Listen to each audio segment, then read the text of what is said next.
युधिष्ठिर महाराज ने कृष्ण को कहा कि कृष्ण आप तो अंतर्यामी हो, मुझे यह बताओ कि हमारे जीवन में इतने कष्ट, इतने दुखों का कारण क्या है?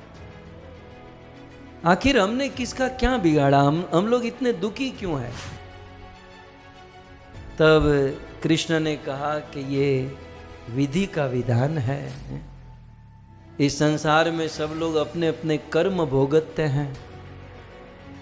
तब युधिष्ठिर महाराज ने कहा कि तो प्रभु, हमारे बुरे कर्म को हम खत्म नहीं कर सकते? मान लो किसी के कर्म में लिखा है कि कुछ बुरा होने वाला है, तो जो कर्म के अनुसार बुरा होने वाला है उस बुराई को मिटाया नहीं जा सकता? क्या बुरे कर्म को खत्म नहीं किया जा सकता? तब कृष्ण कहते हैं बुरे कर्म को मिटाया जा सकता है, हमारे भाग्य को बदला जा सकता है। बोले कैसे? कृष्ण ने कहा अब कुछ ही दिन के बाद अधिक मास आने वाला है। यदि अधिक मास पुरुषोत्तम व्रत का यदि पालन करते हो तो आपके भाग्य में कुछ बुरा लिखा है, बुरा होने वाला है, वो कर्म बदल सकता है, बुराई मिट सकती है यदि अधिक मास अधिक व्रत का पालन करो। तब युधिष्ठिर महाराज ने प्रश्न पूछा कि प्रभु ये अधिक मास क्या है? अब जैसे शौनक ऋषि मुनियों ने कल पूछा था ना, वही बात आज आकर खड़ी रही। युधिष्ठिर ने कहा ये अधिक मास तो मैं पहली बार सुन रहा हूं, एक्चुअली ये क्या है? इस अधिक मास के विषय में आप बताइए, ये अधिक मास क्या होता है, उसका व्रत क्या होता है? और पहले तो ये बताइए इस अधिक मास की उत्पत्ति कैसे हुई? हम तो 12 मास 12 महीने जानते हैं, कार्तिक से लेकर आश्विन मास 12 महीने में तो सब खत्म हो जाता है, ये 13वां कहां से आ गया? तब युधिष्ठिर महाराज के प्रश्न पूछने पर भगवान श्री कृष्ण ने उत्तर दिया, नमो विष्णुपादाय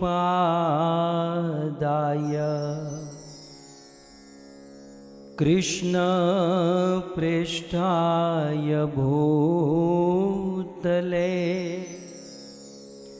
श्रीमते भक्ति वेदांत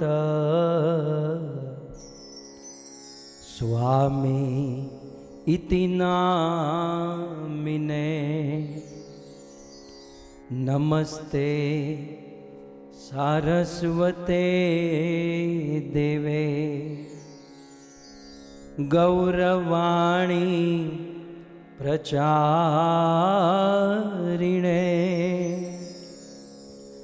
निर्विशेष शून्यवादी पाश्चात देश तारिणे। जय श्री कृष्ण चैतन्य प्रभु नित्यानंद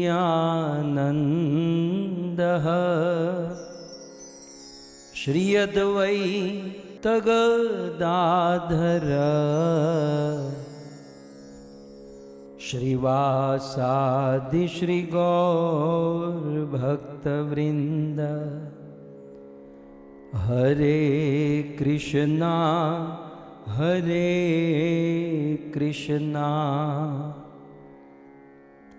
कृष्णा कृष्णा हरे हरे हरे राम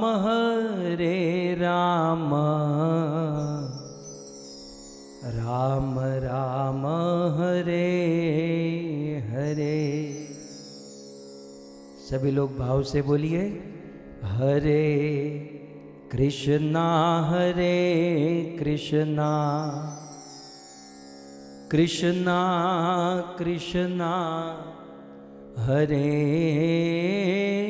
हरे हरे राम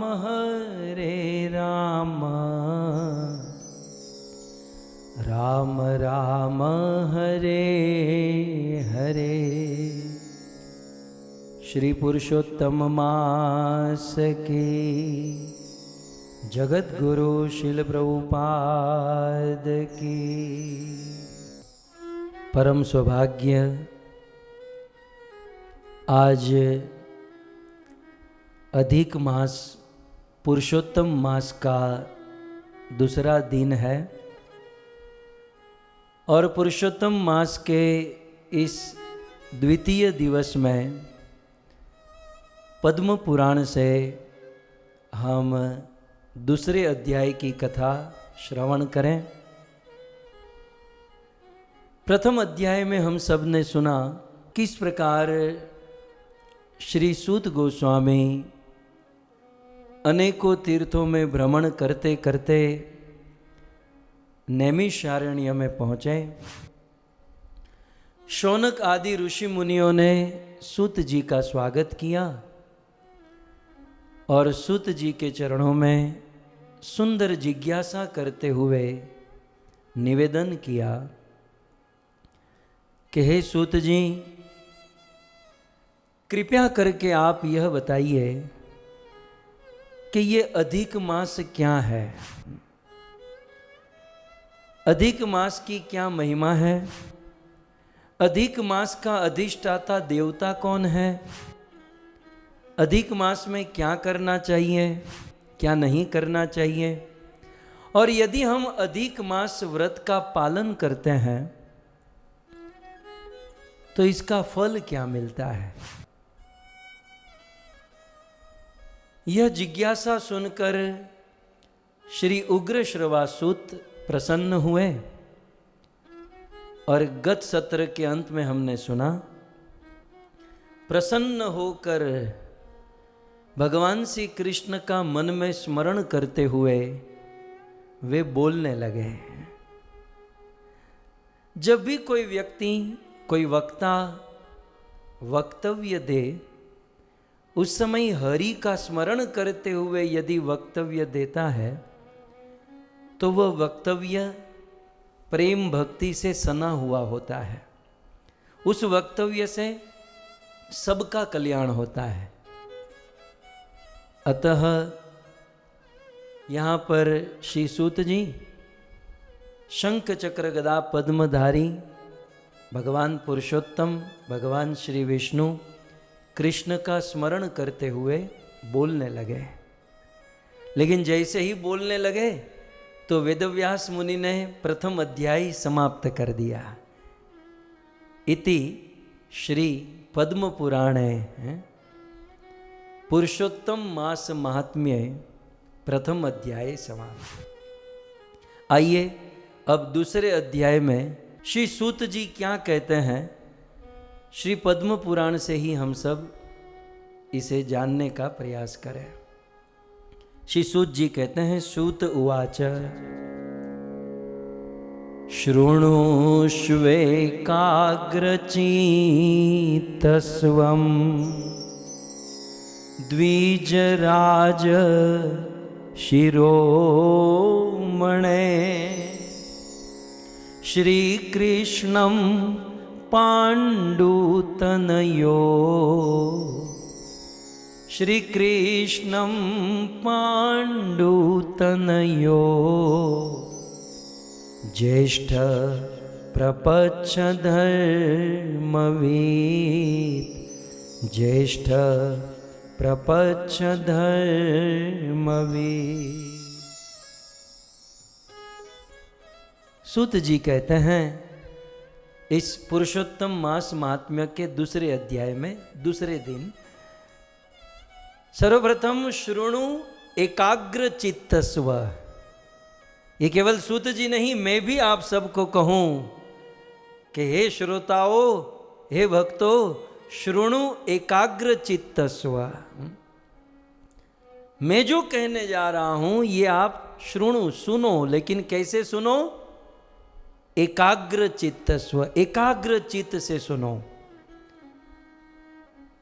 भगवत कथा सुनने की महिमा है और जिस किसी भी प्रकार से आप भगवत कथा सुनो इसका फल मिलता ही है, परंतु आप जितने अधिक एकाग्र चित्त से भगवत कथा सुनोगे, कथा सुनते समय आपका चित्त, आपका मन जितना एकाग्र होगा, उतना फल और आनंद अधिक मिलेगा।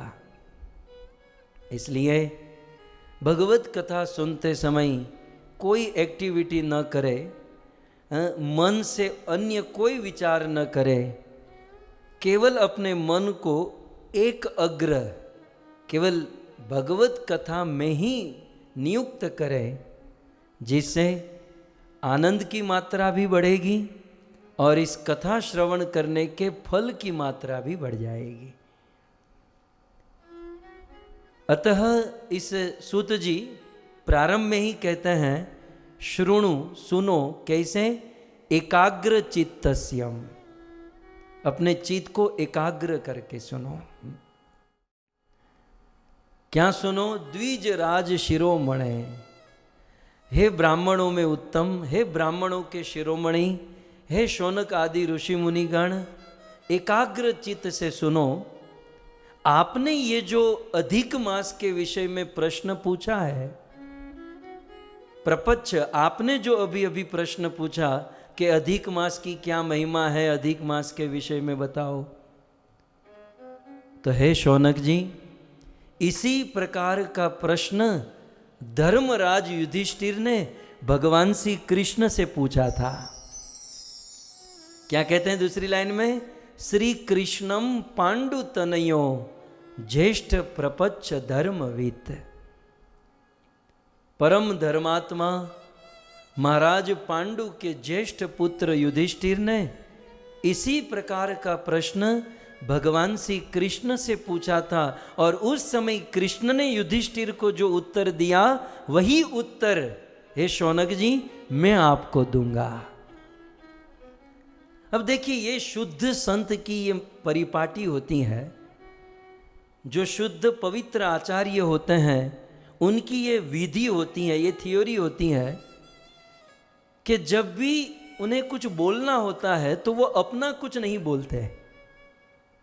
जो सच्चा भक्त होगा, यदि वो किसी का कल्याण चाहेगा तो वो अपने मन की बात नहीं करेगा, वो पूर्ववर्ती आचार्य, कोई महानुभाव, कोई महाजन की बात श्रोताओं को सुनाएगा।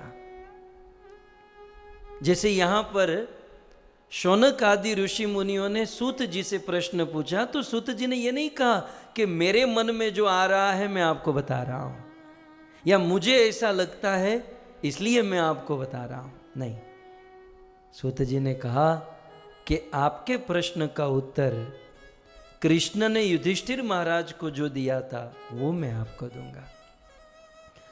भक्तों, हमें भी भगवान ने सुंदर मुख दिया है और बोलने की आदत भी भगवान ने दे रखी है, और प्रायः कथा सुनते सुनते हम सबको बोलने की इच्छा होती ही है।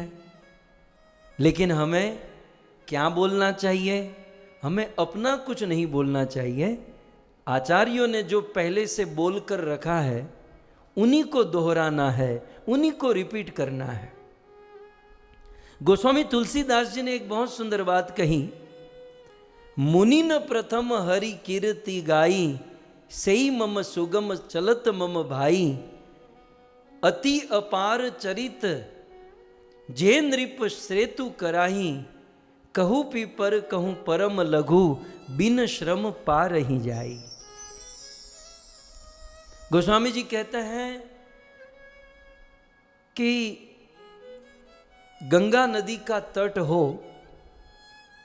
जैसे कि आप हरिद्वार जाते हैं और हरिद्वार में भी हर की पौड़ी पर चले जाए तो हर की पौड़ी में गंगा का प्रवाह कितना तेज है, कितने वेग से माँ गंगा बहती है।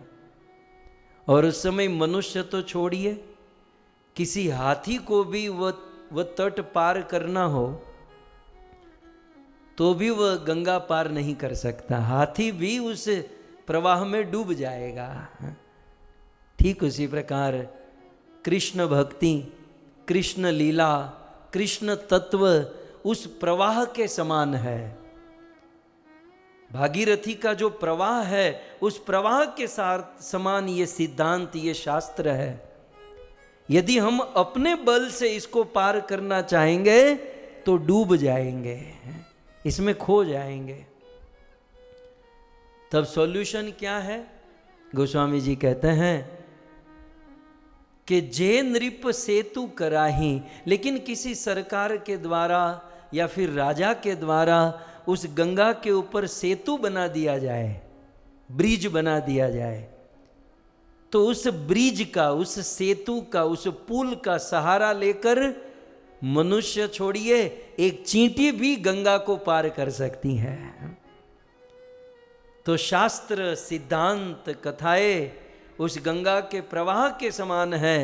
यदि हम हमारे बल से पार करना चाहेंगे तो डूब जाएंगे, परंतु यदि किसी आचार्य का सहारा लेकर, किसी पूर्ववर्ती महानुभाव, किसी शुद्ध संत साधु का सहारा लेकर, उन्होंने पहले से जो धर्म का मार्ग बनाया है, उन्होंने जो सिद्धांत सिखाया है, जो कथा बताई है, उस ब्रिज का, उस सेतु का सहारा लेकर चलेंगे तो हम मूर्ख भी इस सिद्धांत को पार कर पाएंगे, समझ पाएंगे, समझा पाएंगे।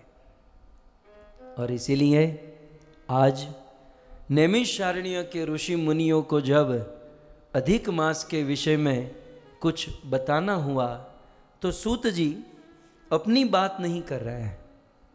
वो कहते हैं कि ऐसा ही प्रश्न एक बार धर्मराज युधिष्ठिर ने भगवान श्री कृष्ण से पूछा था, और अधिक मास के विषय में स्वयं भगवान श्री कृष्ण ने सुनाया था।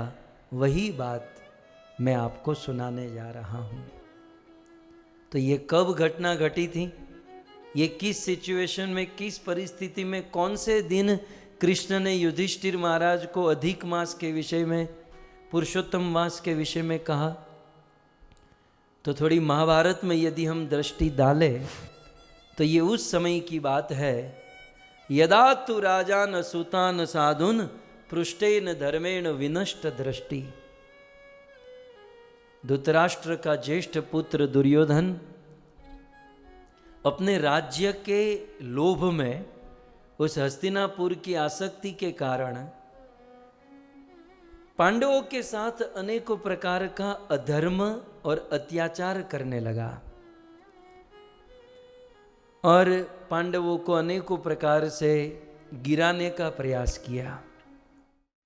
और एक समय दुर्योधन ने मामा शकुनी के साथ मिलकर युधिष्ठिर महाराज के साथ द्रुत क्रीड़ा खेली। धर्मराज युधिष्ठिर, ये प्रसंग आप सब जानते हैं ना? जानते हैं तो ऐसे ऐसे कीजिए। जानते हैं प्रसंग? युधिष्ठिर महाराज जुआ खेले, द्रुत क्रीड़ा खेले हैं? अब युधिष्ठिर महाराज कौन है?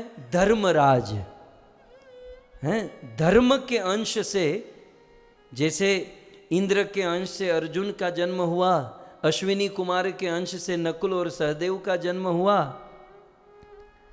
और वायु के अंश से भीम का जन्म हुआ, और धर्म के अंश से युधिष्ठिर महाराज का जन्म हुआ। सो युधिष्ठिर धर्मराज है, धर्म के तत्व को, धर्म के लक्षण को पूर्ण रूप से जानते हैं। लेकिन फिर भी युधिष्ठिर महाराज दुर्योधन के साथ द्रुत क्रीड़ा खेले, जुआ खेले, है ना? सो युधिष्ठिर महाराज को हम मानते हैं, पांडव है, पांडवों के ज्येष्ठ है, युधिष्ठिर महाराज बड़े पवित्र हैं, अरे साक्षात धर्म है। लेकिन क्या युधिष्ठिर महाराज ने ये जो काम किया उसे आप मान सकते हो कि हम युधिष्ठिर महाराज जुआ खेले तो हम भी जुआ खेलेंगे? इसलिए शास्त्र में कहा गया है, महान लोगों की चेष्टा हम नहीं समझ सकते हैं, उनका अनुकरण नहीं करना चाहिए, उनका अनुसरण करना चाहिए। सो कुल मिलाकर युधिष्ठिर महाराज द्रुत क्रीड़ा, जुआ खेले, और उसका परिणाम भी आपके सामने है। उस धृत क्रीड़ा में हार गए। जब ऐसा हम कभी खेले नहीं है लेकिन जो खेले हैं उनका अनुभव है। जो जुआ खेलते हैं, जुआ खेलने में जब कोई हारता है तो हारने वाला आदमी डबल दाव लगाता है। वो सोचता है कि डबल दाव लगाऊंगा तो और कवर कर लूंगा, जीत लूंगा, लेकिन दूसरी ओर वो खड्डे में उतरते जाता है। शायद इसी सिद्धांत को समझाने के लिए धर्मराज युधिष्ठिर की यह लीला हुई। सो युधिष्ठिर महाराज द्रुत क्रीड़ा खेले और उसमें हार गए और अपने आप को हार गए। युधिष्ठिर महाराज अपने राज्य को हार गए। यहाँ तक युधिष्ठिर महाराज ने अपने अस्त्र शस्त्र सब कुछ दाव पर लगाए, उनको भी हार गए। और साथ ही साथ युधिष्ठिर महाराज अपनी पत्नी द्रौपदी को हार गए। और फिर प्रसंग आप सब जानते हैं कि दुर्योधन दुशासन को आदेश दिया, द्रौपदी को भरी सभा में निर्वस्त्र किया। और जब द्रौपदी की लाज जा रही थी तब भगवान श्री कृष्ण प्रकट हुए। मैंने प्रथम बार निवेदन बर्मिंघम में दिया था, यूके की प्रथम कथा में, कि द्रौपदी ने कृष्ण को पुकारा फिर भी कृष्ण नहीं आए। आप जानते ना, द्रौपदी ने कृष्ण को पुकारा, हे कृष्ण द्वारिका वासी आप आइए मेरी रक्षा कीजिए। कृष्ण नहीं आए, नहीं आए। जैसे हम और आप रोज सुबह 16 माला जाप करते हैं, हरे कृष्ण कृष्ण कृष्ण हरे हरे, हरे राम राम राम हरे हरे। हम रोज माला जाप करते हैं लेकिन फिर भी कृष्ण नहीं आते।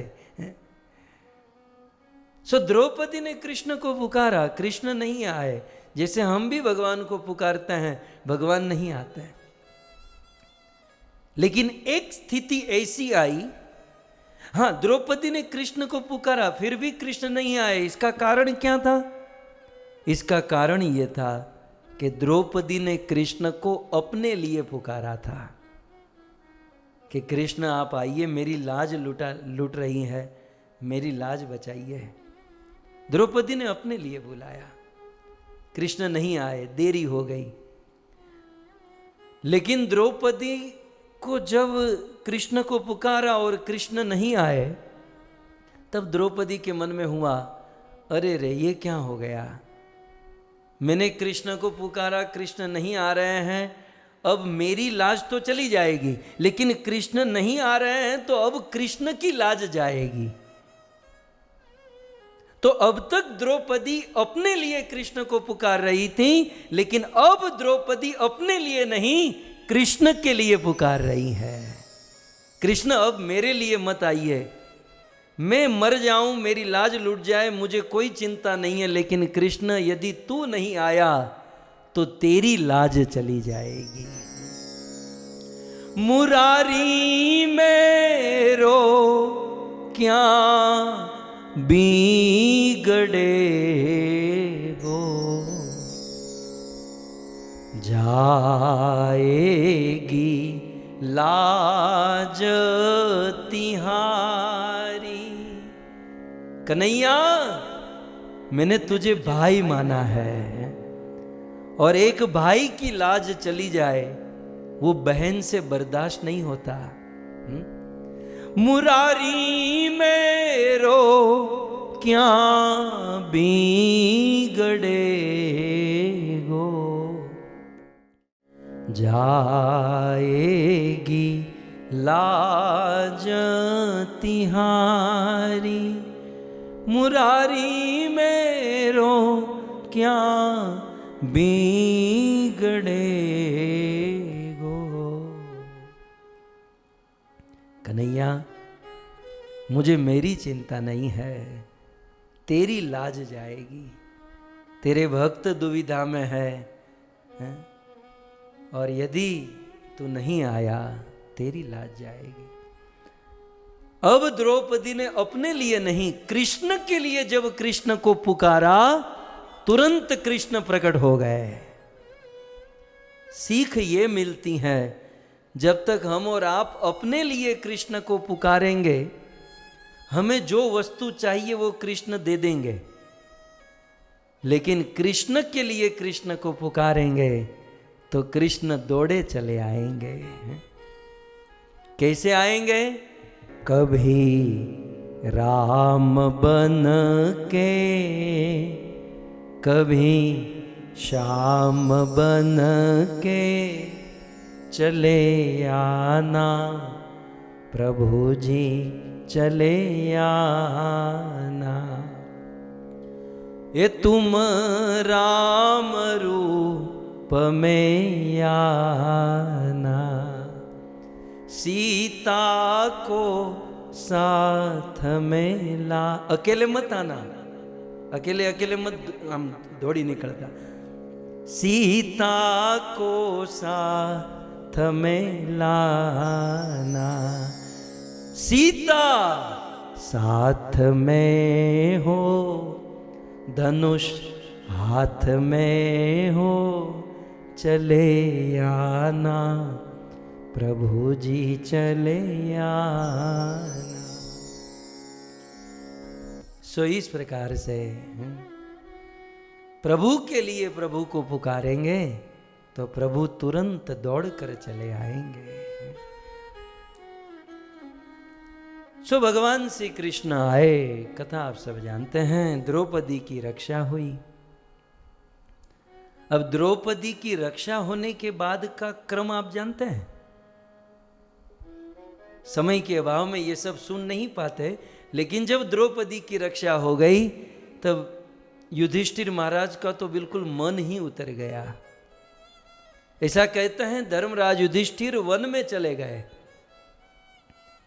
और युधिष्ठिर महाराज के साथ उनके चारों भाई द्रौपदी सब वन में चले गए। और दूसरी ओर द्वारिकाधीश कृष्ण को पता चला कि अरे ये पांडव वन में चले गए। कृष्ण को बड़ा क्रोध हुआ।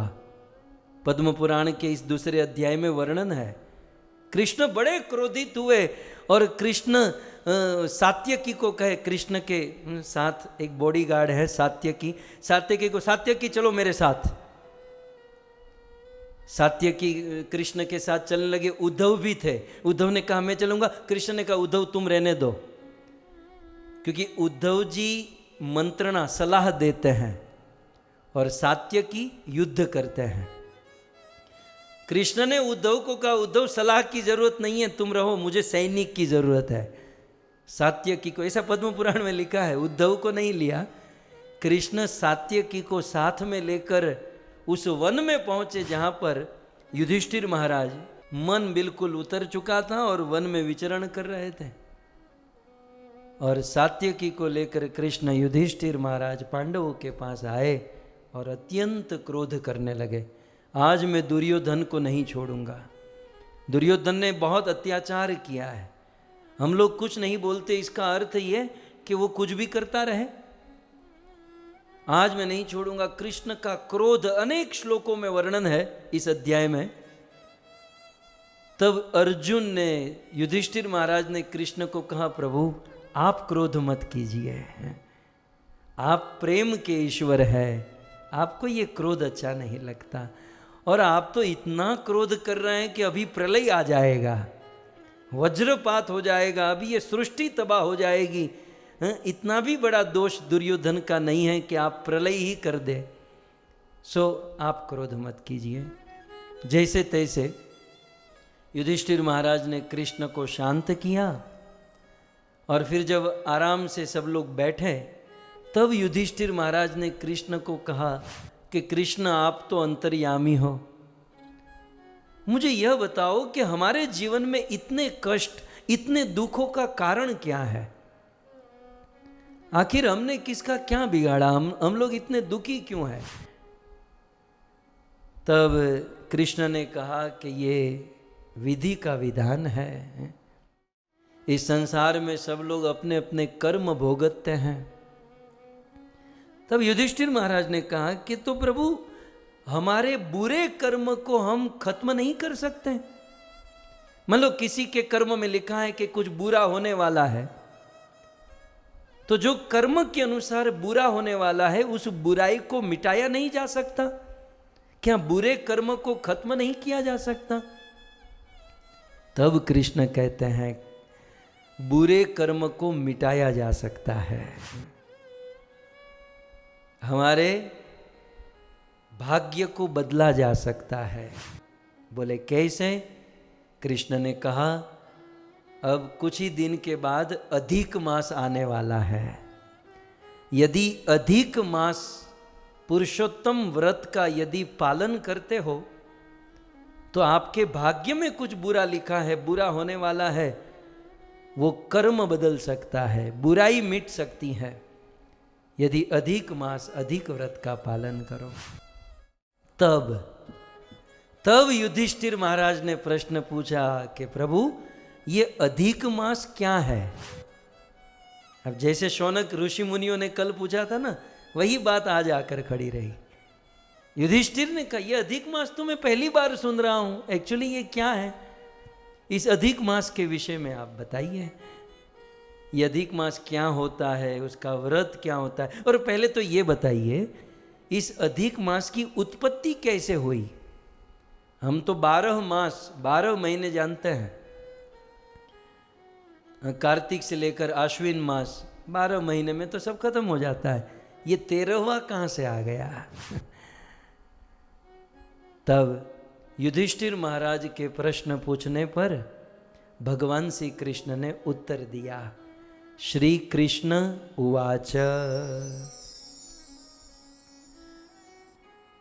बहुत सुंदर कृष्ण उत्तर देते हैं। एते सर्वे मूर्तिमन्तः पूज्यन्ते स्वामिनो गुणे। एते सर्वे मूर्तिमन्तः पूज्यन्ते स्वामिनो गुणे। न येषां कश्चिदप्यस्ति, न येषां कश्चिदप्यस्ति अपूज्यः प्रभुरुर्जितः, अपूज्यः प्रभुरुर्जितः। कृष्ण कहते हैं कि हे युधिष्ठिर महाराज, बहुत सुंदर बात है, ये बहुत सुंदर प्रसंग है। पुरुषोत्तम मास की महिमा तो है ही, लेकिन इससे जीवन में भी बहुत सुंदर सीख मिलती है। कृष्ण कहते हैं कि महाराज, इस दुनिया में जिन जिन लोगों ने आश्रय लिया है ना, जिन लोगों ने, जिन भक्तों ने, जिन मनुष्य ने किसी ना किसी का आश्रय लिया है, यदि आप आश्रित हो तो जीवन में सुख ही सुख, आनंद ही आनंद, आपकी महिमा, आपका सब कुछ बढ़ेगा यदि किसी का आश्रय हो तो। इसलिए कृष्ण कहते हैं एते सर्वे, इस दुनिया में जितनी भी नक्षत्र, जितने भी वार, जितनी भी वस्तु है, मूर्तिमंत, ये सब लोग जितने भी पूजनीय लोग हैं, उन सब ने किसी ना किसी का आश्रय लिया है।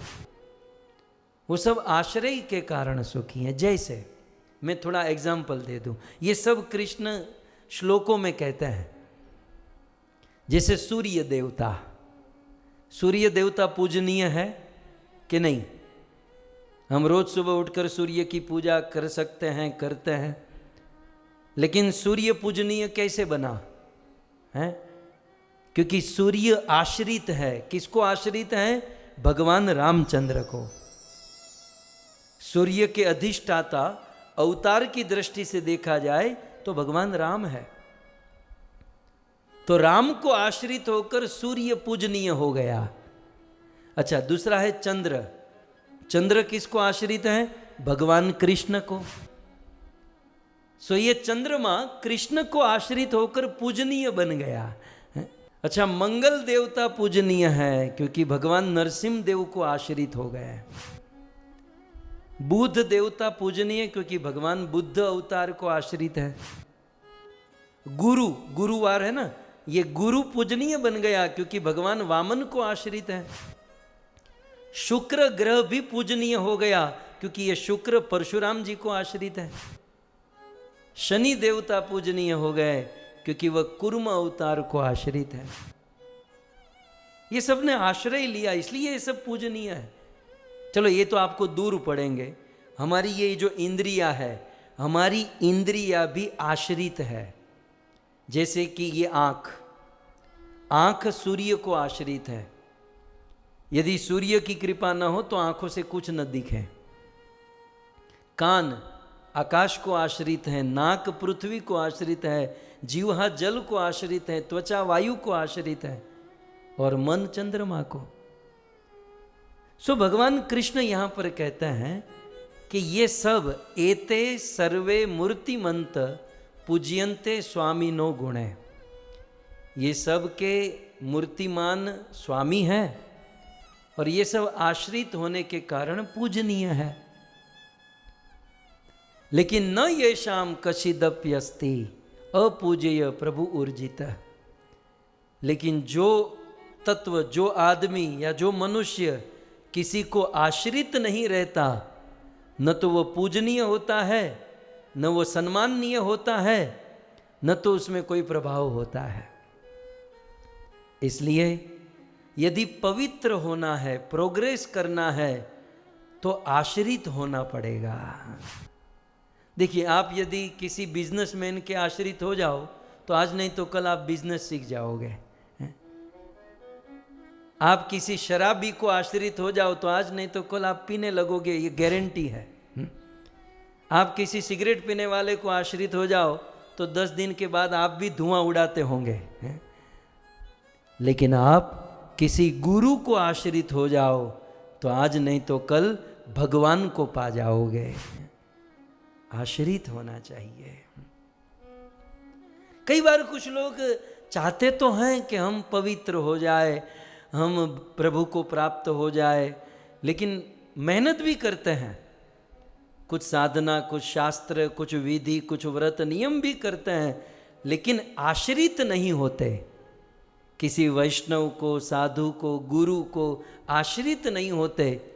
इसलिए बहुत कुछ मेहनत करने के बाद भी उनके जीवन में क्रांति नहीं होती, परिवर्तन नहीं होता। और इसीलिए नरोत्तम दास ठाकुर प्रेम भक्ति चंद्रिका में एक सिद्धांत ही दे दिया। आश्रय शब्द के ऊपर गौर फरमाइए। आश्रय लइया भजे ताहे कृष्ण नाही त्यजे। आश्रय लइया भजे ताहे कृष्ण नाही त्यजे। आर सबे मरे अकारण। आर सब मरे अकारण। नरोत्तम दास ठाकुर कहते हैं कि जो आश्रय लेकर भजन करता है उसे भगवान कभी त्यागते नहीं है।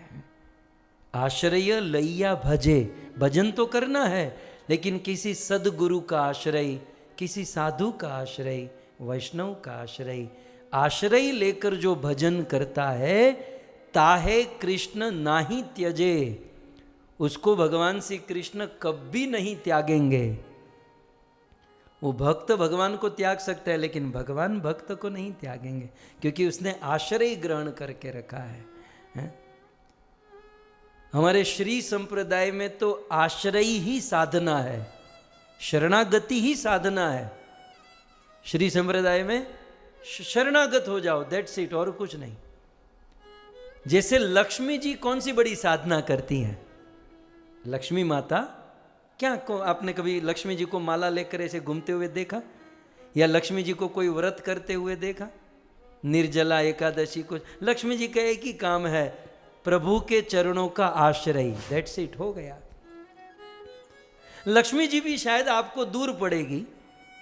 संसार में हम लोग देखते हैं कि एक आदमी होता है, प्रतिष्ठित होता है, धन संपत्ति से भरा हुआ होता है, और जब उसका विवाह होता है, जैसे ही उनका विवाह होता है, एक स्त्री उनके पास आती है और अपने पति को शरणागत हो जाए, एक पत्नी पति को आश्रित हो जाए, तो पति का सारा माल उस पत्नी का हो जाता है।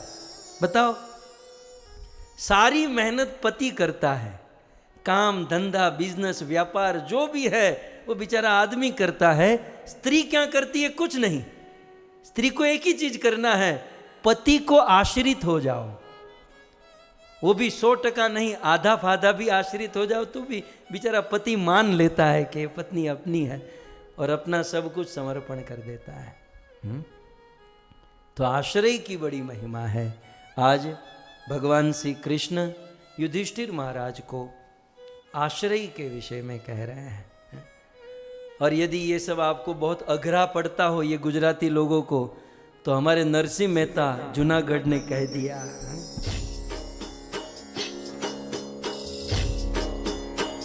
हे मने एक तमारो आधार रे, श्यामला गिरधारी।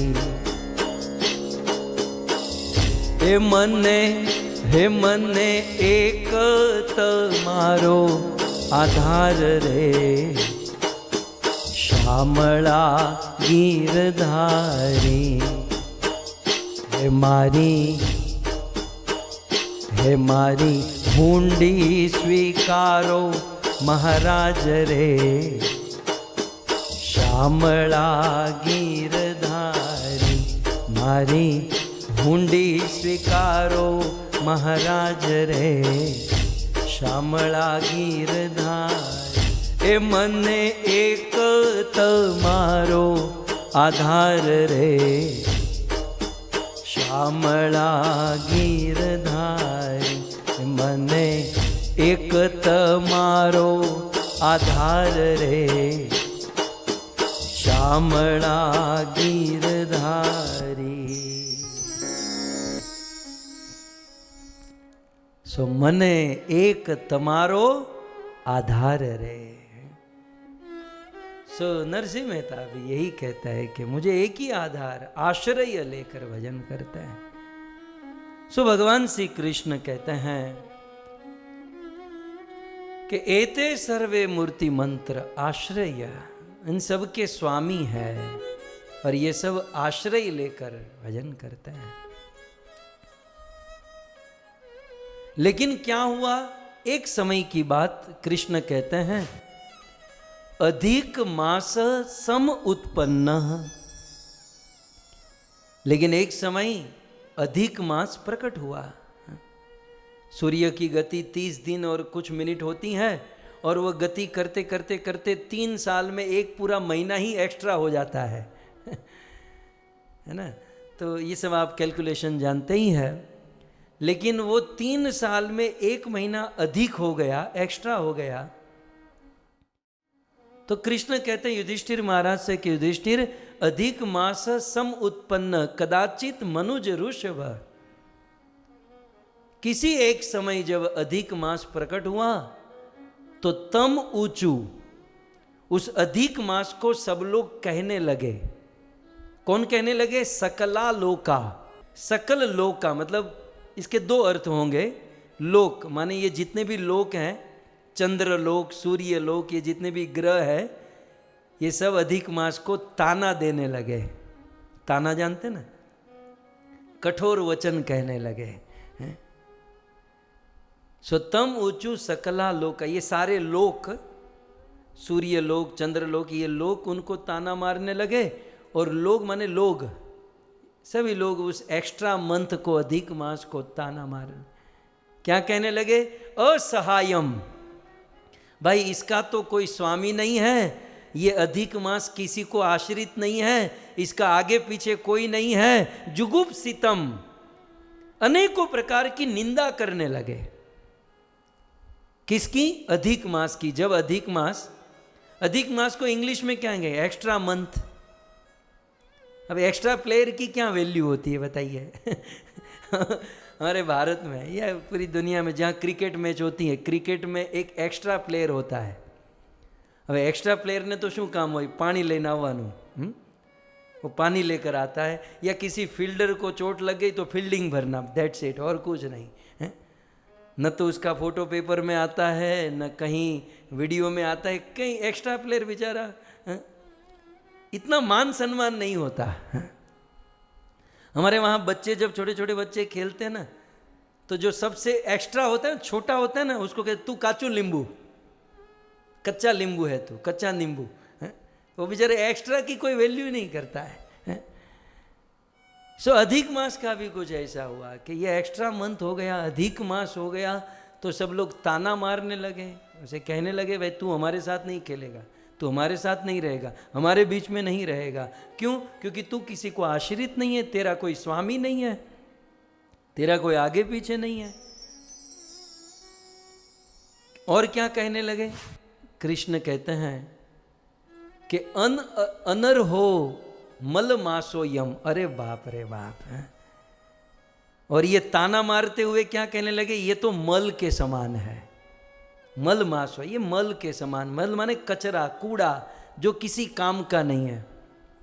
मुझे आज तक ये समझ में नहीं आया कि इस श्लोक के अनुसार, इस कथा के अनुसार मल मास जो है ना, ये अच्छा नाम नहीं है, ये कोई अच्छी उपमा नहीं है। तो कुछ लोग तो बड़े बड़े बोर्ड में, होर्डिंग में, बैनर में मल मास लिखते हैं। अरे भाई ये तो दुखी करने वाला नाम है। ये कोई प्रचार करने वाला नाम थोड़ी है। नाम बोलना है तो पुरुषोत्तम मास बोलना चाहिए, और थोड़ा कम है तो अधिक मास। अधिक मास भी ठीक नहीं, पुरुषोत्तम मास। लेकिन मल मास बोलना कोई उचित नहीं। ये तो ताना मारना है, ये तो उसे दुखी करने के लिए बोल रहे थे कि ये तो मल के समान। जैसे मल कुछ काम का नहीं होता, कोई उसके सामने देखता नहीं, कुछ होता नहीं। सो अनर हो, ये कुछ काम का नहीं, ये मल मास है। क्यों? क्योंकि रवि संक्रम वर्जित, क्योंकि इसमें सूर्य का संक्रमण नहीं है, ये सूर्य संक्रांति से रहित है। अस्पर्शो, इसको कोई टच मत करना, ये अस्पर्श है। अकर्मक, ये यूजलेस है, ये कुछ काम का नहीं है। तुच्छ, आप देखो तो सही, एक शब्द बिल्कुल हृदय में आघात करने वाले। जब मल मास इस प्रकार से प्रकट हुए तो सब लोग उनके हृदय में आघात करने लगे कि ये अस्पर्श है, ये अकर्मक है, ये तुच्छ है, इसमें कोई काम, कोई कर्म, कुछ अच्छा कार्य नहीं हो सकता है इस महीने में। और लास्ट में इस श्लोक का अंतिम शब्द है बहिष्कृतः। युधिष्ठिर, कृष्ण कहते हैं युधिष्ठिर, उस अधिक मास का बहिष्कार हुआ, लोग बहिष्कार करने लगे। और ये बात भी सत्य है। ये बहिष्कार जो है ना, किसी का बहिष्कार होना, ये बड़ा कष्टदायी होता है। ये तो जिसका बहिष्कार होता है वही जानता है। अधिक मास के दिल में क्या बीती होगी, ये तो उनका बहिष्कार हुआ इसलिए वो फीलिंग करता है। हम तो क्या बोल सुनकर। लेकिन भक्तों, एक सच्ची बात आपको कहूं, ये कलयुग है, और इस कलयुग में जो अच्छे लोग होंगे, सच्चे लोग होंगे, उसका बहिष्कार अवश्य होगा। इस कलयुग में अच्छे लोगों का बहिष्कार होगा। आप देखिए, आप इतिहास खोलकर देख लीजिए कि जितने भी अच्छे लोग हुए उन सब का बहिष्कार हुआ। मारवाड़ की मीराबाई ने मेरे तो गिरधर गोपाल दूसरों नो कोई, ये वो मीरा। मुझे ये बताइए, मीराबाई ने मारवाड़ का क्या बिगाड़ा था? मीराबाई ने कौन सा गलत काम किया था? लेकिन उस मीरा को विष पिलाया गया। कितना प्रहार, कितना मारने का प्रयास किया। नरसिंह मेहता ने जूनागढ़ का क्या बिगाड़ा था? बेचारे भजन करते थे, हरि नाम हरि कीर्तन करते थे, लेकिन उस नरसिंह मेहता के ऊपर जूनागढ़ ने चोरी का इल्जाम लगाया कि ये चोर है, और फिर स्वयं भगवान को प्रकट होना पड़ा उनकी गवाही देने के लिए। चैतन्य महाप्रभु ने उस बंगाल के लोगों का क्या बिगाड़ा था, भगवा धारण करना पड़ा, महाप्रभु को संन्यास लेना पड़ा उन जीवों के लिए। कलयुग में अच्छे लोगों का बहिष्कार होगा। मोहम्मद को हिजरत करनी पड़ी, सुकरात जीसस को जड़ दिया, खिल्ले ठोक दिए शरीर में। जीसस ने क्या बिगाड़ा था? कितना अच्छा काम 2000 वर्ष पूर्व ऐसे आदिवासी समाज में जीसस कितना अच्छा काम कर रहे थे, लेकिन टांग दिया सूली पर। बताओ, ये कलयुग है। और कृष्ण कहते हैं बहिष्कृतः, अच्छे लोगों का अवश्य बहिष्कार होगा।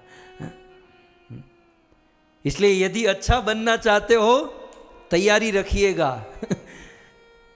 अच्छा बनना चाहते हो बहिष्कार होगा। फिर आपके फैमिली में, आपके समाज में, आपके देश में, कहीं ना कहीं आप अच्छी भक्ति करने लगोगे ना, तो आपके ही लोग कहेंगे ले बहुत बड़ा भगत हो गया है, लंबे लंबे तिलक, धोती, कंठी, बहिष्कार होगा। लेकिन इतिहास हमें शक्ति देता है कि इन बड़े बड़े शुद्ध महात्माओं का बहिष्कार हुआ, लेकिन किसी ने अपना भजन नहीं छोड़ा, अपना कार्य नहीं छोड़ा, वो लगे रहे। तो भगवान श्री कृष्ण कहते हैं कि अधिक मास जब प्रकट हुआ तो लोगों ने अधिक मास का बहिष्कार किया कि ये तो तुच्छ है, अस्पर्श है, ये कुछ काम का नहीं है, बहिष्कार किया। और इससे अधिक मास को क्या हुआ? कहते हैं श्रुत्वा एतत् वचनम लोकान निरुद्ध उद्योग हत प्रभा। अधिक मास के हृदय में बड़ा कष्ट हुआ,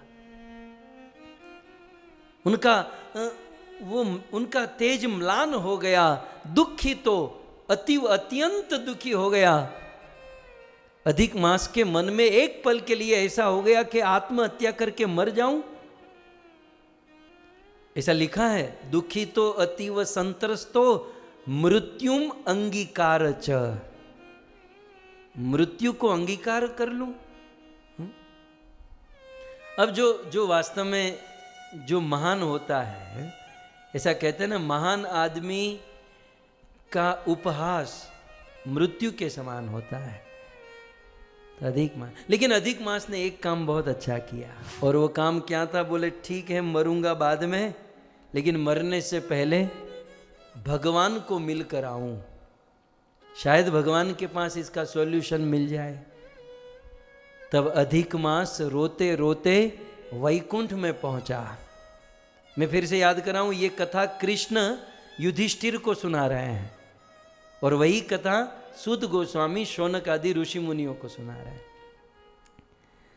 सो अधिक मास रोते रोते वैकुंठ में पहुंचा, और वैकुंठ में भगवान श्री कृष्ण बैठे थे, और उनके सामने खड़े रहकर दोनों हाथ जोड़कर स्तुति करने लगा, अनेक श्लोकों में स्तुति। हे जगत पालक, हे विश्व पालक, हे दिनों के दुख दूर करता, आप मेरा दुख दूर कीजिए। मानो भगवान ने इशारे से कहा, मैं आपका दुख कैसे दूर करूं? अधिक मास की स्तुति बहुत सुंदर है, पद्म पुराण में पढ़िएगा 2 अध्याय में। बोले प्रभु, आपने जानकी जी का, सीता जी का रावण के घर से उद्धार किया, वैसे आप मेरा उद्धार कीजिए। रावण के घर से जैसे सीता जी का उद्धार किया, वैसे उद्धार कीजिए। उस पत्थर बनी हुई स्त्री, उस पत्थर से अहल्या का उद्धार किया, आप वैसे मेरा उद्धार कीजिए। दुष्ट कंस के कारागार से देवकी का उद्धार किया, वैसे मेरा उद्धार कीजिए। ग्राह के मुख से गजेंद्र का उद्धार किया, वैसे मेरा उद्धार कीजिए। जरासंध के बंधन में बंधे हुए उन समस्त राजाओं को जैसे आपने छुड़ाया, वैसे आप मुझे दुखों से छुड़ाइए। जैसे द्रौपदी के दुखों को दूर किया, वैसे आप मेरा दुख दूर कीजिए। जैसे सुदामा के दुख को दूर किया, वैसे आप मेरा। भगवान के पास जब हम जाते हैं ना, और प्रभु से जब कुछ चाहिए ना, तो प्रभु को ये सब याद कराना चाहिए। प्रभु को उनकी शक्ति, उनके कारनामे याद आएंगे तो साथ ही साथ हमारा भी कर देंगे। तो अधिक मास बुद्धिमान थे, तो ये सब याद कराने लगे, स्तुति करने लगे। और इतना कहकर अधिक मास भगवान श्री कृष्ण के चरणों में गिर गया। तब भगवान श्री कृष्ण कहने लगे, श्री कृष्ण उवाच। कृष्ण कहते हैं, न मत पादाब्जम शरणम प्राप्य शोची तुम अर्हसी। अरे भाई, पहले तो ये बताओ तुम हो कौन? सीधा वैकुंठ में आकर स्तुति करने लगे और स्तुति करके गिर गए। हम लांबो થઈ ગયો सीधो। आप जैसे हम हमारे इस्कॉन के भक्त मंदिर में घुसते ही ऐसे लकड़ी की तरह गिर जाते हैं ना, सीधा गिर गए। कृष्ण कहते हैं कि तुम्हारा दुख क्या है ये तो बताओ। और कृष्ण ने 2 पॉइंट बहुत सुंदर इस श्लोक में बताए। न मत पादाब्जम शरणम अधिक मास। एक बार भी यदि कोई आदमी मेरी शरण ग्रहण कर लेता है तो प्राप्य शोची तुम अर्हसी, तो जीवन में उसे कभी शोक नहीं होता, दुख नहीं होता। मेरा आश्रय ग्रहण करने वाला सारी शोक दुख चिंता से मुक्त हो जाता है, एक। और दूसरा, मत लोकम विद्वम निर्दोषम निर्दुखम अजरम वरम। और मेरे इस स्थान वैकुंठ में, गौलोक वृंदावन में जो कोई आ जाता है, उसके जीवन में फिर कभी दुख नहीं रहता। 2 चीज, ये 2 लाइन में 2 पॉइंट है कि मुझ कृष्ण की शरण जो ग्रहण कर लेता है उसके जीवन में शोक नहीं रहता, और मेरे धाम वैकुंठ को या गोलोक वृंदावन को जो प्राप्त कर लेता है उसे कभी दुख नहीं रहता। इस श्लोक के आधार पर यदि यह निर्णय लिया जाए कि इस दुनिया में सबसे बड़ा आश्रय कौन सा, सबसे बड़ा आश्रय किसका, तो माना जाएगा ना भगवान श्री कृष्ण का। कृष्ण को छोड़कर हम किसी का भी आश्रय लें, जैसे अभी अभी हम सब ने लेकर रखा है किसी कंपनी का आश्रय है। ये जो रति मंजरी माता जी है, अभी कथा सुन रही है, उन्होंने जाइंट का आश्रय लिया है, क्योंकि दिन में 5 घंटा जाइंट में जाती हैं। तो मधुसूदन प्रभु ने अमेज़न का आश्रय लिया है, वो वहाँ के डायरेक्टर हैं। तो हम लोगों ने किसी ना किसी आश्रय लेना, मतलब टाइम दे रहे हैं ना उसको, हम सेवा कर रहे हैं, काम कर रहे हैं। लेकिन ये सब आश्रय लेकर भी क्या हम पूर्ण रूप से शोक चिंता और दुख से दूर हो सकते हैं? नहीं हो सकते। लेकिन हाँ, यहां पर स्वयं कृष्ण कहते हैं कि मेरा आश्रय यदि कोई कर लेता है फिर उसके जीवन में शोक नहीं रहता। तो सबसे बड़ा आश्रय किसका है? कृष्ण का। और दूसरा पॉइंट है कि सबसे बड़ा स्थान कौन सा है? तब कृष्ण कहते हैं कि मत लोकम, मेरे लोक का, वैकुंठ का, गोलोक वृंदावन का कोई आश्रय करता है फिर उसके जीवन में दुख नहीं रहता। अब बताइए, दिल्ली में रहने वाले दुखी, मुंबई में आ गए फिर भी दुखी, यूके कनाडा लंदन चले गए दुखी, अमेरिका आ गए दुखी। मतलब इस दुनिया में ऐसा तो कोई स्थान है ही नहीं ना कि जहाँ दुख न हो। लेकिन कृष्ण इस श्लोक में गारंटी के साथ कहता है कि मत लोकम विद्वम निर्दोषम, मेरा लोक का कोई आश्रय करे तो निर्दुखम, वो दुखों से मुक्त हो जाता है। अजरम वरम, मेरा लोक कभी खत्म नहीं होता, उसका प्रलय नहीं होता। इसलिए अधिक मास आप रो क्यों रहे हो? खड़े हो जाओ, खड़े हो जाओ। तुमने मेरा आश्रय किया है, मेरे लोक में आए हो, कम से कम मेरी इज्जत तो रखो, ऐसा कृष्ण बोले होंगे। कि यहाँ वैकुंठ में आकर रो रहे हो तो ये अमृत चर्चा वाले क्या सोचेंगे कि वहाँ जाकर भी बंदा रोता है, यहाँ भी रोता है, छोड़ो भजन भक्ति है। तो कृष्ण ने कहा भला आदमी खड़ा हो जा, मैं बैठा हूं और तू वैकुंठ में आया है। तब अधिक मास उवाच, अधिक महीना बोलने लगा। अधिक मास ने कहा कि मेरा दुख क्या है सुनिए। क्षण लव मुरहुतानी पक्ष मासा दिवा और निशम। क्षण जो है उसका भी कोई देवता है, ओके, क्षण का देवता है। लव, लव मात्र साधु है, लव का भी देवता है। मुरहुत का भी देवता है। हम लोग ब्रह्म मुहूर्त, तो ब्रह्म मुहूर्त के देवता कौन? ब्रह्मा। ऐसे सबके देवता है। तो क्षण के देवता है, लव के देवता है, मुरहुत के देवता, पक्ष, ये 15 दिन का पक्ष होता है उसका भी देवता, कृष्ण पक्ष, शुक्ल पक्ष है ना, कृष्ण पक्ष और शुक्ल पक्ष। शुक्ल पक्ष तो आप लोग कहते होंगे, मैं तो कहता हूं कृष्ण पक्ष और राधा पक्ष। कृष्ण पक्ष माने काला, काला काला होता है तब कृष्ण पक्ष, और शुक्ल माने गोरा, राधा रानी गोरी है ना, तो हम शुक्ल क्यों बोले, राधा पक्ष बोले हैं। तो राधा पक्ष, कृष्ण पक्ष, जीवन भी राधा कृष्णमय कर दे। सो खैर, लव के भी देवता, क्षण के भी देवता, मुरहुत के देवता, पक्ष के देवता, मास माने महीने के भी देवता, दिवा माने दिशाओं के भी देवता है, निशम रात्रि के भी देवता है। और ये सब के देवता होने के कारण नाम अधिकार प्रभु भी मोदने निर्जरा यथा। ये सब लोग किसी ना किसी देवताओं को आश्रित है, इसलिए मोदने, जीवन में आनंद आनंद है, इसलिए इनके जीवन में सुख ही सुख है, आनंद ही आनंद है। लेकिन तो कृष्ण ने कहा तो तुमको प्रॉब्लम क्या है?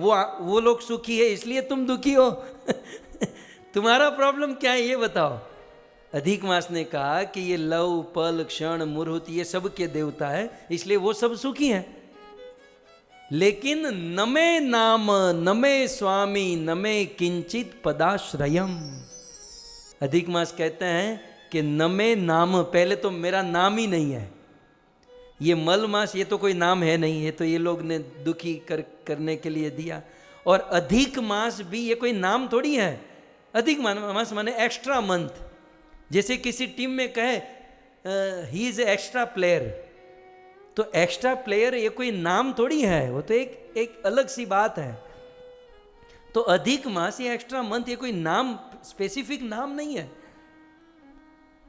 तो अधिक मास ने कहा नमे नाम, मेरा कोई नाम नहीं है, नमे स्वामी, मेरा कोई अधिष्ठाता देवता स्वामी नहीं है, नमे किंचित पदाश्रय, मैं किसी को आश्रित नहीं हूं।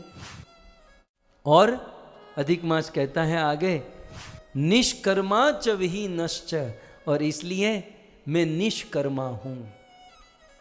मेरे महीने में कोई काम नहीं होता है और सब लोग मिलकर मेरी हंसी उड़ाते हैं, मजाक उड़ाते हैं, और सबका कंक्लूजन ये है कि इस महीने में कुछ काम नहीं हो सकता, कोई मुहूर्त नहीं, कुछ नहीं, इसलिए मल मास हो, ये मल मास है।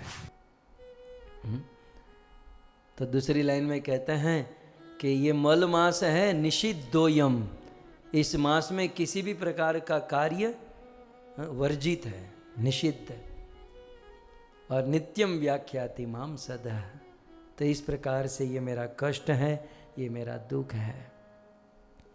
और ऐसे मरते मरते जीने से तो अच्छा है कि मैं मर ही जाऊं, मैं मर जाऊं। ऐसे रो रहा था, मुझे आएगा नहीं अभी, ऐसे तो मैं मर जाऊं, ऐसे जीने से अच्छा है, ये सब लोग मुझे गाली देते हैं, ये करते हैं, मैं मर जाऊं। ऐसे करके वो गिर गया, फिर से मूर्छित हो गया।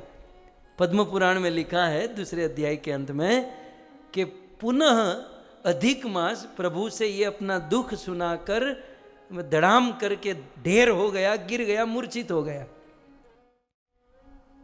तब भगवान श्री कृष्ण ने गरुड़ की ओर देखा और गरुड़ को इशारा किया, गरुड़ अब डॉक्टर को बुलाने का टाइम नहीं है, तुम अपनी पंख को ऐसे हिलाओ, पंखा डालो इसे। अब गरुड़ को तो क्या था, वो धीरे से डाले होंगे, ऐसे जोर से डाले होते तो वो उड़कर कहीं दूर चला जाता। गरुड़ जी ने धीरे से ऐसे ऐसे किया, हवा डाली है, तो अधिक मास को ऐसे हवा आई तो उस हवा से फिर से अधिक मास खड़ा हो गया और खड़े होकर कहता है पाही माम रक्षा करो रक्षा करो। अधिक मास कहते हैं रक्षा करो पाही माम करुणानाथम, हे करुणानाथ आप तो करुणा करने वाले हो। यत्ते शरणम आगत, मैं आपकी शरण में आया हूं। मैं आपको एक अंदर की बात कहूं, एक अंदर की बात है, किसी को मत कहना, बड़ा बड़ा सीक्रेट है। अब तक भगवान ने एक्शन नहीं लिया। अधिक मास बेचारा रो रहा है, गिर रहा, 2-3 बार गिर गया मूर्छित होकर, गरुड़ जी ने थोड़ा खड़ा किया, लेकिन अब तक कृष्ण ने एक्शन नहीं लिया। लेकिन अधिक मास ने जब गोपियों को याद किया, जब गोपियों का नाम लिया, तब कृष्ण तुरंत एक्शन में आ गए। इसलिए आप देखो बड़ा बुद्धिमान है अधिक मास। गोपी हृदय कामग्निम ईश मनोजन वल्लभ, हे कृष्ण आप तो गोपियों के हृदय की काम अग्नि को शांत करने वाले हैं। आपके लिए तो क्या असंभव है, कृपया करके मेरा दुख दूर कीजिए। जब इस प्रकार से बोले गोपियों का नाम, तब भगवान श्री कृष्ण ने कहा अधिक मास रुक रुक रुक, अब मैं एक्शन में आ रहा हूँ, अब मैं सब सॉल्यूशन कर दूंगा। तो यहाँ पर एक सिद्धांत यह है कि हम जब भी भगवान को पुकारे ना, तो भाई हमारा मुंह देखकर तो कभी भगवान आएंगे नहीं। इसलिए भगवान का जो प्रिय है उसको याद करके, उनका नाम लेकर भगवान को पुकारेंगे तो भगवान तुरंत एक्शन में आ जाएंगे। इसलिए गोपियों को याद करके, भगवान के भक्तों को याद करके भगवान को पुकारना चाहिए। हम लोग हरे कृष्ण ये महामंत्र बोलते हैं, हरे कृष्ण क्यों? सीधा कृष्ण कृष्ण नहीं चलेगा, नहीं चलेगा। सीधे कृष्ण कृष्ण बोलेंगे तो कृष्ण नहीं आएंगे, लेकिन हरे माने राधा, राधा का नाम लेकर कृष्ण को पुकारेंगे तुरंत एक्शन में आ जाएंगे। सो यहाँ पर गोपी हृदय कामग्नि, जब गोपियों का नाम लिया तब तुरंत इसके बाद वाले श्लोक में कहते हैं तम उवाच महाभागो वेपमान मदंतिकम। तब हे महाभाग स्वयं भगवान उस अधिक मास को कहने लगे। सो अधिक मास को क्या कहने लगे? इति श्रीमद् पद्म पुराणे पुरुषोत्तम महात्म्ये अधिक मास विज्ञप्ति नाम द्वितीय अध्याय समाप्त है। ये आजकल आप लोग ये वेब सीरीज देखते हैं या टीवी सीरियल देखते हैं, और वो जब ख़त्म होने का टाइम होता है ना, तो एक ऐसे मोड़ पर लाकर ख़त्म करते हैं कि दूसरा एपिसोड देखना ही पड़ेगा। तो आप देखिए ये स्टाइल वेदव्यास जी की है। ये तो बहुत करोड़ों वर्ष पहले ये सब लिखा गया। आप देखिए अब जब कुछ काम की बात आ रही थी तब सीधा अध्याय को समाप्त कर दिया। तो आज अधिक मास पुरुषोत्तम मास का दूसरा दिन, दूसरे अध्याय की कथा हम यहाँ पर समाप्त करते हैं। श्री अधिक मास की, श्री पुरुषोत्तम मास की।